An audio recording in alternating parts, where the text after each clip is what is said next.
तेरे मेरे दरमियाँ, जी हाँ, खेसारी लाल यादव का नया Hindi song speed record Bhojpuri से आएगा। आखिरी सोमवार है सावन का और इस मौके पर अपने इस बहुत ही बेहतरीन सॉन्ग को अपने फैंस के बीच उसका पोस्टर इंट्रोड्यूस किया है खेसारी लाल यादव ने। नेहा मलिक, जी हाँ, नेहा मलिक इनके साथ नज़र आएंगी। और आपको बता दें खेसारी का ये हिंदी सॉन्ग होगा जो कि स्पीड रिकॉर्ड पर रिलीज़ होगा। अभी तक आपको बता दें कि ये स्पीड रिकॉर्ड का जो पंजाबी और हिंदी चैनल है उस पर भी रिलीज़ होगा और भोजपुरी पर भी रिलीज़ किया जाए, क्योंकि भोजपुरी में लोग खेसारी को ज़्यादा जानते हैं। और आपको ये बता दें कि ये गाना जो है वो बहुत ही बेहतरीन, बहुत ही लार्ज स्केल पर बनाया गया है।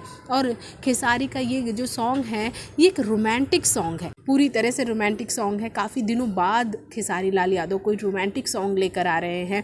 तेरे मेरे दरमियाँ का जो लिरिक्स है, जो गीत है, वो अनुपम पांडे ने लिखा है और विनय विनायक का इसमें म्यूज़िक है। आपको बता दें कि कॉन्सेप्ट विवेक सिंह का है और इस गाने को बेहतरीन बनाने के लिए खेसारी जी जान से जुट चुके हैं। कहा जा रहा है कि इस गाने को बहुत ही लार्ज, बहुत ही बड़े पैमाने पर बनाया जा रहा है और ये गाने की शूटिंग बहुत ही अच्छे लोकेशन पर शूट की जाएगी। इस गाने का जो है पोस्टर रिलीज़ किया गया है। इस गाने को लोग ये जानना चाहते हैं कि कब रिलीज़ होगा, तो हम आपको बता देते हैं कि अभी इसका कोई भी ऑफिशियल स्टेटमेंट नहीं जारी किया गया है, अभी बस पोस्टर रिलीज़ किया गया है। जल्दी ये गाना भी रिलीज़ किया जाएगा। भोजपुरी जगत की हॉट और मसालेदार गॉसिप के लिए हमें सब्सक्राइब करना बिल्कुल ना भूलिए।